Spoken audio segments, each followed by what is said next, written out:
Фанаты волейбола, всем привет! Вот так неожиданно я не мог не воспользоваться этой возможностью и, конечно, поговорить с Егором Пупыниным, который приехал к нам в Новосибирск.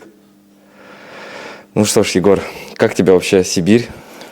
Я на самом деле уже здесь не первый раз, второй. До этого я как раз, получается, на базе вашей Лока играл. Меня приглашали, я не был участником. В прошлый раз это было, если не ошибаюсь, года 4 назад. Поэтому в Новосибирске был, знаком. Именно говорить о конкретном турнире, атмосфера вообще просто шикарная. Уровень участников хороший, так скажу. То есть есть команды достойного действительно уровня, есть ребята, которые немножко, наверное, не раскрыли свой потенциал, потому что, как ты говоришь, да, ты тоже первый раз здесь играешь. Лично у меня опыт на снегу есть, но я решил свои силы, если что, либо на финал поберечь, либо пускай ребята, кто приехал со мной, оторвутся на полную. Да, объясню подписчикам, что это видео снимается после четвертьфиналов турнира «Горячий снег», поэтому мы еще не знаем, как закончится турнир, но знаем точно, что моя команда Западносибирской железной дороги встретится в полуфинале именно с командой Егора. Мне очень интересно было бы узнать, да я думаю, и подписчикам, как вообще ты пришел к ютуберской деятельности и с чего ты вообще начинал? Эта тема, на самом деле, это прям моя мечта рассказать это у себя на канале. Видимо, будет такой инсайт у тебя, пускай люди посмотрят, я у себя обязательно сделаю репост.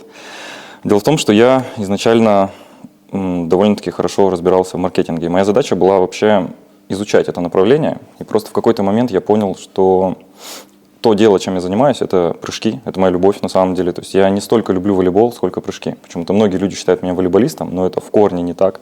Я вот прям могу все поставить на то, что я готов заниматься прыжками, но могу больше никогда не играть в волейбол. То есть для меня прыжки всегда были первоочередным, ну и обучение людей, опять же, этому делу. Просто в какой-то момент я понял, что прыжками интересуется слишком мало людей, и надо выходить на смежные аудитории. А так как я, в принципе, близок к волейболу, у меня все друзья играют, опять же, может быть, если было бы больше друзей-баскетболистов, может, меня туда бы затянули. Но так получилось, что волейболистов было больше, меня затянули, я поиграл пару лет, понравилось, закрепился. И так как я очень много лет в маркетинге, я понял, что эта ниша открыта, надо раскачивать себя, следовательно, у меня работа была с этим связана, после этого дополнительное образование. Я плюс-минус поковырялся, разобрался, создал свою группу ВК, которая очень быстро выстрелила, там, наверное, за пару месяцев уже было более 10 тысяч подписчиков, и люди как раз-таки были заинтересованы и в прыжке, и в волейболе, и через волейбол я начал прививать любовь к прыжкам. А как тогда получилось? Ну, я уже понял по твоему ответу, что ты профессионал в маркетинге, да, и, соответственно, для тебя развить этот канал, который быстро набрал 10 тысяч, да, это был вопросом времени. А расскажи тогда мне, пожалуйста, 3 ошибки, которые ты вот сейчас можешь сказать, что ты совершал при ведении YouTube-канала. На самом деле ошибка, я не могу сказать, что у меня были они, потому что изначально канал должен был быть создан в 2015 году. Но создал его в 2017, потому что я начал снимать себя на видео, смотреть первые блины, что получалось. Мне не нравилось, и я откладывал, но я понял для себя четко, что мне нужно поставить дикцию, научиться говорить, снимать, сценарий прописывать. И я отложил на 2 года. Если бы я начал в 2015, мне кажется, я бы мог выгореть за год, понять, что мне ничего не нравится, ничего не получается, бросить, как многие делают. Поэтому, наверное, ошибка для большинства будет – это не доводить дело до конца, не разобравшись. Поэтому я решил разобраться. И когда я зашел, в принципе, у меня рост по экспоненте пошел, он до сих пор не останавливается. Ну да, как бы... То есть у меня было 10 тысяч подписчиков. Максим, который нам сейчас помогает в съемке, автор канала «Титаны волейбола», написал мне, когда у него было 325 тысяч, у меня 10. Он меня уже заметил, и в дальнейшем мы, в принципе, двигаемся с того момента вместе. Это был 2018 год. То есть я начал 1 сентября 2017, если не ошибаюсь, в апреле Макс мне уже написал. Блин, ну это круто. То есть, опять же, он заметил именно качество. То есть не то, что я там пытаюсь что-то продать и так далее. То есть он просто заметил единомышленника, ему понравилось. Потому что я знаю, что не только я с ним общался, но именно со мной он продолжил сотрудничество, мы до сих пор дружим. Блин, ну это классно. Подожди, это первый, наверное, да, что ты сказал? Ошибок, вот прям ошибок, правда, очень тяжело сказать. Они какие-то, может быть, внутренние с точки зрения маркетинга, что я себя не позиционировал как продажа или продвижение чего-либо. Я за то, чтобы спорт популяризировался, а вокруг этого всегда можно заработать. То есть я делаю очень много благотворительных проектов, контента, не связанного никак с рекламой. Если ты посмотришь, там из 500 роликов, там реклам всего несколько. Но это позволяет тебе расти как личность, тебя приглашают, это дает тебе рост, ты можешь пользоваться своими связями и так далее, и так далее, и так далее. наверное, ошибок, ну, правда, не скажу прям таких масштабных, чтобы так. Так где-то запинался по мелочи, наверное. Нет.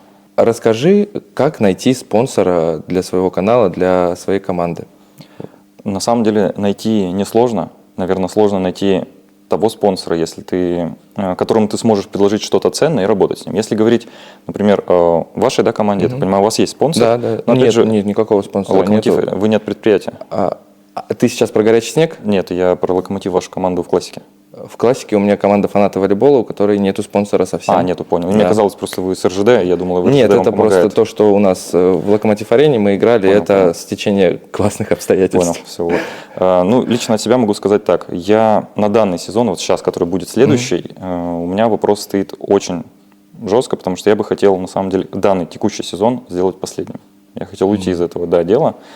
В связи с тем, что я вкладываю очень много своих финансов и не могу сказать, что много получаю, потому что есть рекламные предложения, которые мне не интересны. То есть так как я занимаюсь рекламой, я могу зарабатывать не только с Ютуба. И реклама, которую там предлагают, условно, это хорошие деньги, я понимаю, но мое время не стоит того, чтобы этим заниматься и пытаться людям продать то, что мне предлагают условно рекламодатели. Как бы в целом канал может существовать, я могу двигаться, но вне канала я могу двигаться намного успешнее, именно для себя. Спонсоров можно найти, если ты сможешь до спонсора донести свою идею, то есть что ты хочешь сделать. Например, сейчас на турнире «Горячий снег» я встретился с представителями Ямагучи, я уже с ними работал. И сейчас на следующий сезон я хотел бы с ними договориться о том, чтобы они с нами снова сотрудничали. И моя задача донести и показать им статистику, эффективность своего канала, как я работаю, и показать, наверное, подход. Офф-топ, данный наш спонсор, сейчас наш спонсор, это Poison Shop. Это сервис, с которым мы работаем. И с этими ребятами это была, так сказать, моя инициатива работать именно так. Мне написали абсолютно все посредники Poison, которые есть в России. После того, когда самое мое первое видео выстрелило очень сильно. Но я сразу же пришел к ребятам из Poison Shop, я посмотрел всех, изучил, заказал, понял, что они действительно хорошо работают, мне понравилось, я познакомился с директором. Я сказал, мне нравится, как вы работаете, я хочу работать только с вами, но в долгую. Я им показал эффективность, они увидели, что они получили в плане переходов покупок с первого видео, они поняли, что со мной есть смысл работать, и я остался только с ними. То есть для них и для меня важно построение длительных отношений. Я не люблю короткие интеграции, они нужны маленьким каналам, но канал у меня большой, поэтому у меня нет вот такой потребности. Но иногда хочется, да, вот есть сервисы, например, я честно пользуюсь, мне пишут, давайте прорекламируем. Я такой, давайте, я пользуюсь вами много лет, и я не против. Но сам по собственной инициативе я мало кому пишу сейчас. В основном это либо крупные бренды, которым не нужна просто реклама, которые бы хотели там где-то шильдиком висеть, им как бы это вроде классно. А так для начинающих необходимо все-таки писать, обращаться и пытаться продать себя как бренд или как идею. Вот это, наверное, основная задача. Но для тебя, как для жителя, вы же в Новосибирске играете, да, правильно? Я думаю, что вы спокойно можете либо найти смежную аудиторию, те, кто обувь поставляет, форму шьет, сделать их своим титульным спонсором и постоянно продвигать даже в каждом ролике хотя бы небольшую интеграцию, что мы играем в этой форме, хотите такую же, можете заказать ее там. Ну, это просто как примеры вариантов таких бесконечных множеств. Вот тогда вот конкретные, например, примеры пары организаций, которым ты отказывал в рекламе. Возможно? Ну, считай, если я работаю с одним брендом, который занимается поставкой спортивной одежды, то очевидно. все остальные нет. Да, изначально я работал с Мегаспортом. В какой-то момент у них сменилось направление маркетинговое, ребята там все ушли. После этого я работал с Киношом. После ситуации в мире, когда у нас очень сильно выросли цены, ребята пришли на помощь, подсказали, что у них подешевле, можно возить то, чего нет, и вот это мне стало самое интересное. То есть вопрос, может быть, цены там в пару тысяч не так играет, а привезти то, чего нет нигде. Мне кажется, это классная опция. Следовательно, я уже перешел на них. После этого я раскрыл весь их потенциал, понял вообще, что там можно заказывать на Poison. Это, конечно, самое лучшее было. И поэтому все, кто предлагает мне рекламировать то, что есть на Poison, сразу же нет. Это фактически все магазины, все направления.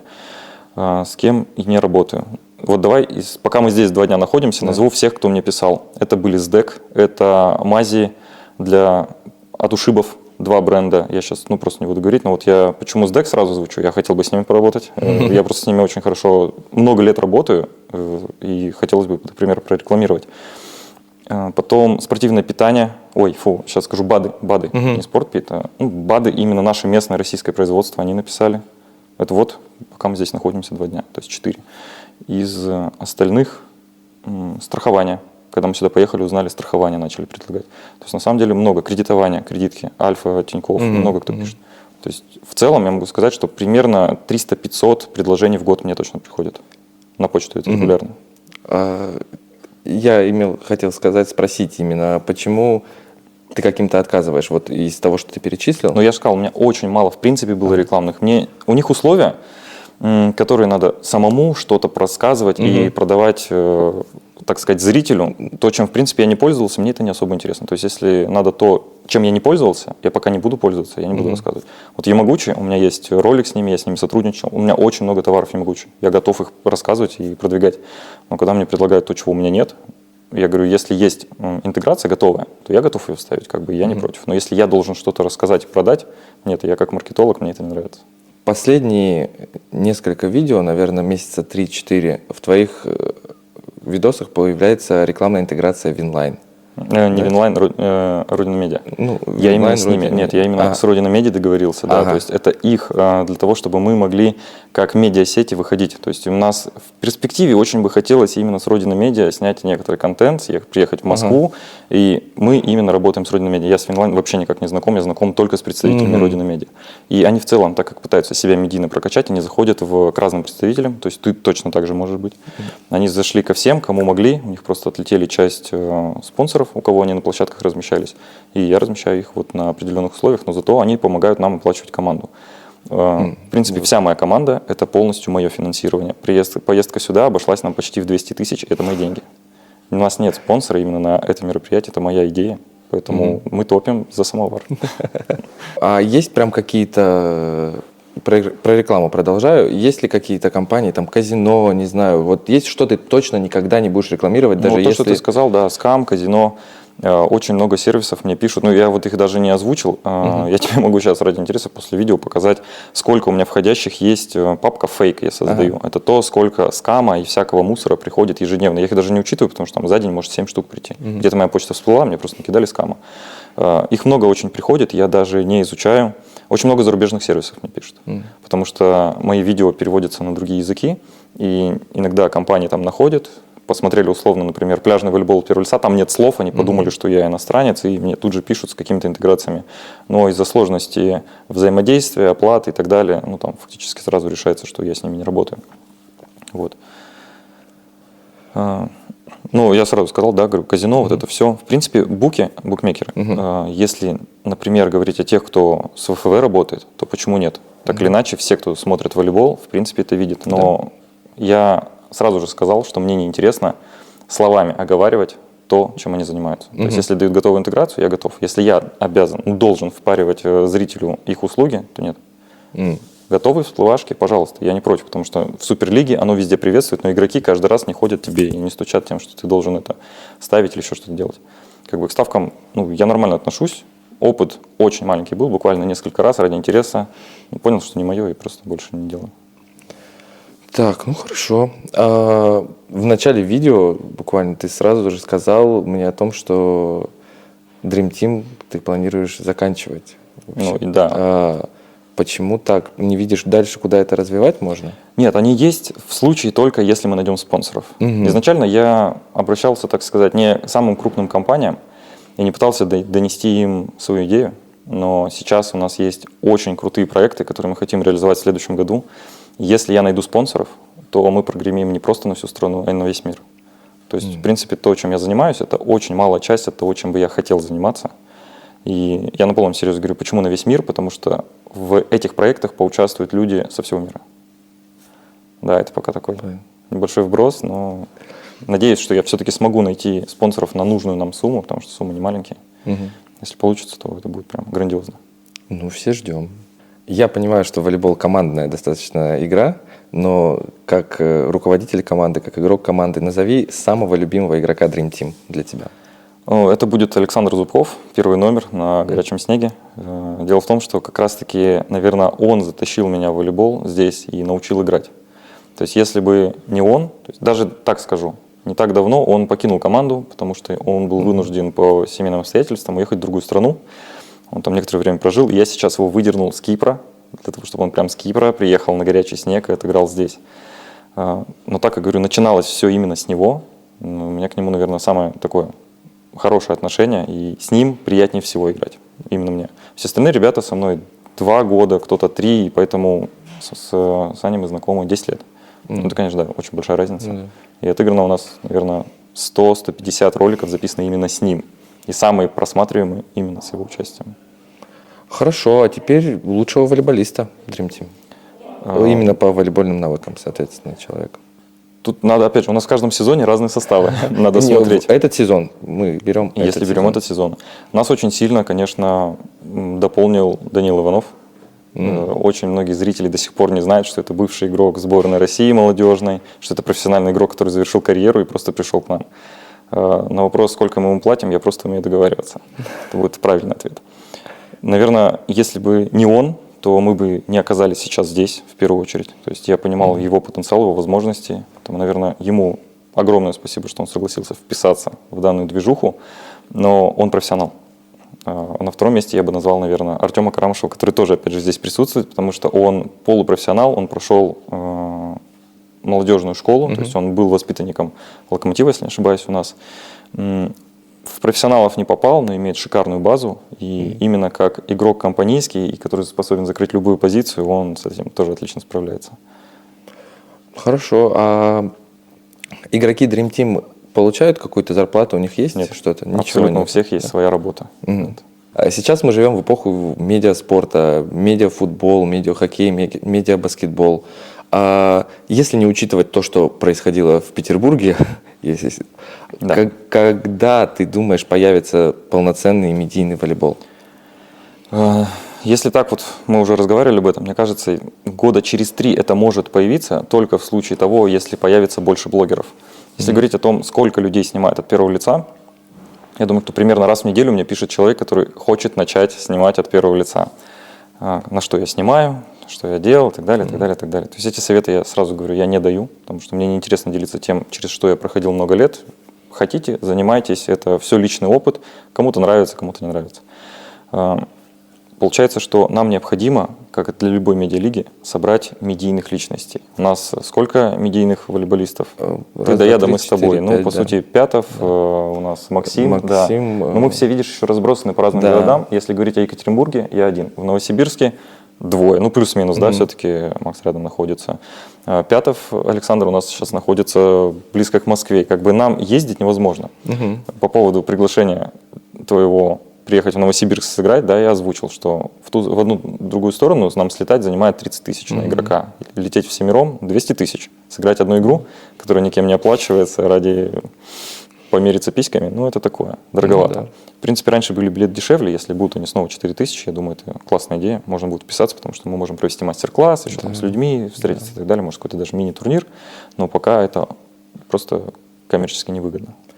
Хорошо, еще про медиаволейбол. Ты как считаешь, он должен выглядеть так же, либо что-то в правилах, все-таки как в медиафутболе, там красный мяч, не знаю, чистое время сделали, что-то поменяли от профессионального футбола? Я думаю, что все должно так же оставаться, потому что смысл пытаться менять правила, если мы зрители должны готовить к тому, что есть вот именно такой волейбол, как вот он в чистом виде, пытаться что-то менять.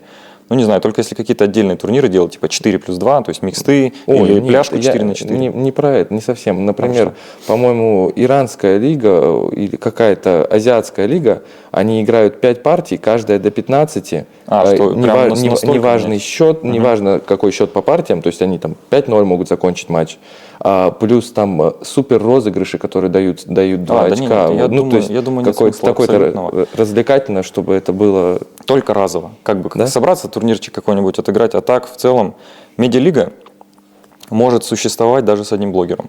Условно, надо просто в городе сделать так, что будет оператор и сценарист, который будет создавать все это шоу. То есть не обязательно ведь вести чемпионат, где будут абсолютно все медийные. Может быть, одна медийная команда, которая будет договариваться, например, для того, чтобы отфотографировать соперников и потом делать обложки, рассказывать немножко о соперниках, если интересно, записывать интервью до-после матча. То есть это уже тоже медийная составляющая, которая может быть не такого масштаба, как медиафутбол, но я думаю, этого будет достаточно, чтобы начать вообще медийный волейбол. Тот, что в Питере происходит, да, мне там понравилось допись, что в будущем у нас появятся на площадках волейбольные блогеры, учитывая, что все здесь сидят и у Александра я спрашивал, никого из нас не приглашали. То есть либо они хотят новых вырастить, либо они кого-то считают блогерами.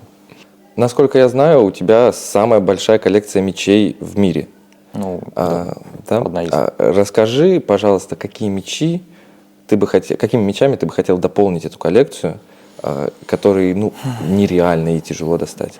Наверное, это официальные все-таки мячи, например, с Олимпиады, которые есть только на Олимпиаде. И, насколько я знаю, по-моему, Красильников забрал с последней Олимпиады мяч, кто-то еще из наших игроков. Ну, вроде как, по информации знаю, но, опять же, это единичные мячи. Их, скорее всего, мне их, может быть, кто-нибудь из них когда-нибудь подарит. Когда узнает, что у меня самая большая коллекция, я просто могу только ими дополнить.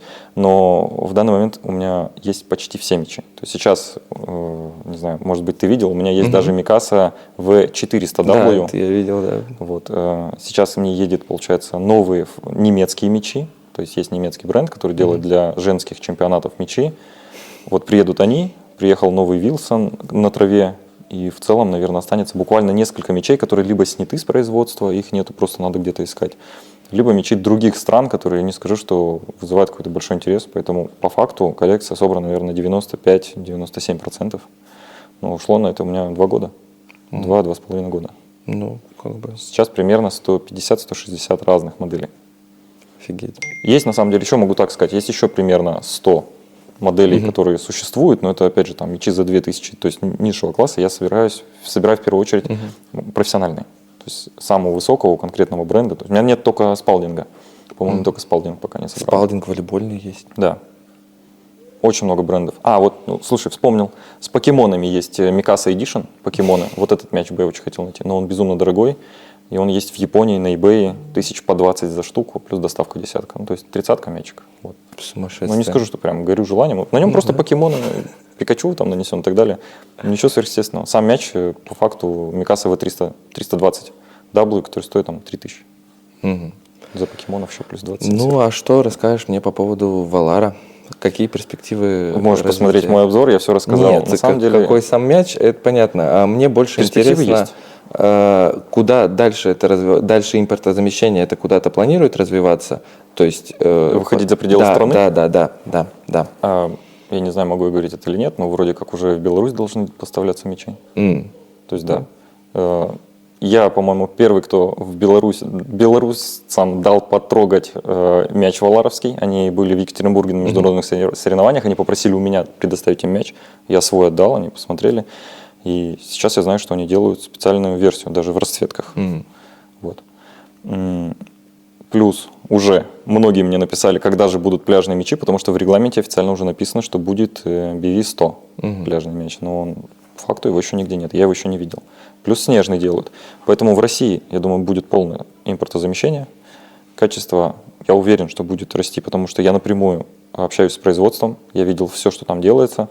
Было много вопросов, почему качество мячей не поменялось. То есть, условно, была первая партия, сейчас они меняются. Потому что сезон начался, и они не имеют права менять качество и материалы мяча в ходе сезона, потому что нужно будет снова к новым мячам привыкать. Поэтому я надеюсь, что сезон закончится, будет время на то, чтобы обкатать новые материалы, согласовать, и следующий сезон уже пойдет с новыми мячами, камерами и так далее.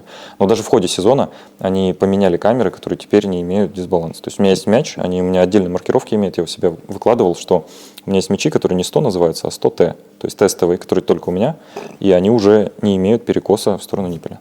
Так что это факт действительный, потому что я даже разговаривал с профессиональными игроками, они говорят, что первые мячи Валар, которые пришли, это было, конечно, очень похуже, чем потом. Очень тяжело, да. Обкатали технологию, то есть они наладили процесс, и я думаю, что это в принципе норма для всех. То есть со временем качество должно только расти. Просто вопрос, как быстро это произойдет, но это не от меня зависит.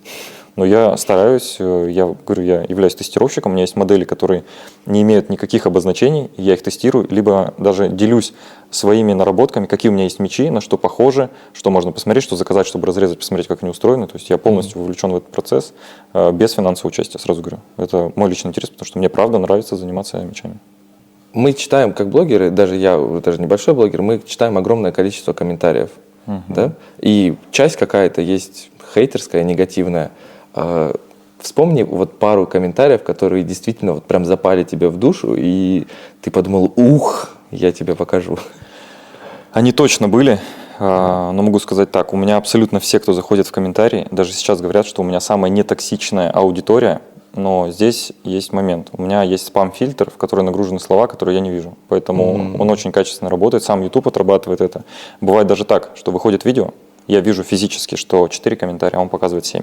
То есть, условно, у меня есть очень сильный спам когда у тебя выходит видео, у тебя первый же комментарий может прилететь от бота.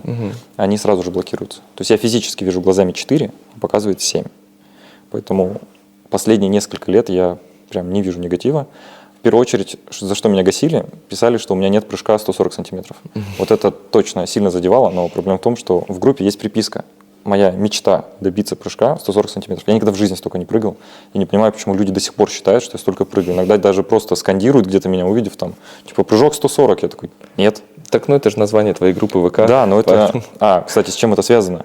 Я математически просто рассчитал, что это примерный потенциал, это чисто исходя из моих знаний, из опыта, из всего, что есть в мире физики. Я просто очень, так сказать, хорошо разбираюсь в физике. Плюс генетика и вся информация. Я примерно прикинул, что потенциал человека – это 140 сантиметров. То есть это именно потенциал человека, не мой даже. Я просто туда стремился, и по пути к стремлению к большой цифре ты как бы не замечаешь, как ты растешь. А когда ты ставишь себе цель, например, прыгнуть там, 90 сантиметров, ты добиваешься, и как будто руки опускаются, потому что ты получил то, чего желал. Поэтому надо туда целиться в бесконечность. На Ютубе у тебя так же, да? Да, у меня не было абсолютно никакой цели. Я думал, там, ну, растет. Ладно, там, пускай будет лям. Все, я до сих пор расту. Мне норм. Не расстраиваюсь, не радуюсь. Что нужно сделать, чтобы ты все-таки приехал с командой в Чтобы Новосибирск? наша игра состоялась. Да. Ну, в данном случае все-таки я постараюсь найти со своей стороны помощников, может быть, кто-то профинансирует, с ребятами как-то там постараемся, скинемся. Но в первую очередь хотелось бы обратиться к зрителям. Наверняка среди тех, кто нас смотрит или кому это могут видео скинуть, есть ребята, которые владельцы компаний крупных в Екатеринбурге, в Новосибирске, которые готовы вписаться и создать, так сказать, провести первую блогерскую дерби. Это, наверное, будет так вот правильно назвать. Я подъеду. Да, Максим к нам присоединится. То есть мы сможем создать самый, наверное, необычный матч, который будет сниматься с двух сторон. Люди смогут посмотреть сразу же и там, может, даже какую-то прямую трансляцию устроим. Может быть, То есть если у вас есть связи, знакомые, которые заинтересованы в том, чтобы это случилось, или вы хотите стать спонсорами нашими или Локомотива, то есть, пожалуйста, пишите напрямую ко мне.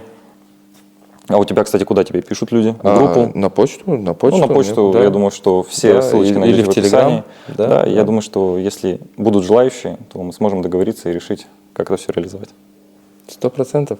Ну а вам хочу сказать огромное спасибо за просмотр. Вот такой сумасшедший контент у нас получилось сделать. Очень спонтанно, я безумно этому рад. Огромное спасибо Егору, что уделил время. Громаднейшее спасибо Максиму Фролову, который снимает это все на супердорогую технику, и у меня будет супер крутое видео одно на канале. Поэтому, ну а вам спасибо за просмотр. С вами был фанат волейбола. До скорой встречи. Ну, Егор, и благодарность тебе за то, что уделил время. Хочу подарить тебе вот такую эксклюзивную футболочку. Это футболочка со Спартакиады, и уникального турнира, наверное, который проходил один раз, Дмитрия Лызика. Вот. Носи с удовольствием, либо добавь в коллекцию на задний фон себе. Ну, для меня, на самом деле, да, в коллекцию я небольшой фанат именно носить такие раритеты, но она точно дополнит коллекцию. Я боюсь, как бы не начать собирать еще, помимо мячей, форму других игроков. Спасибо большое тебе.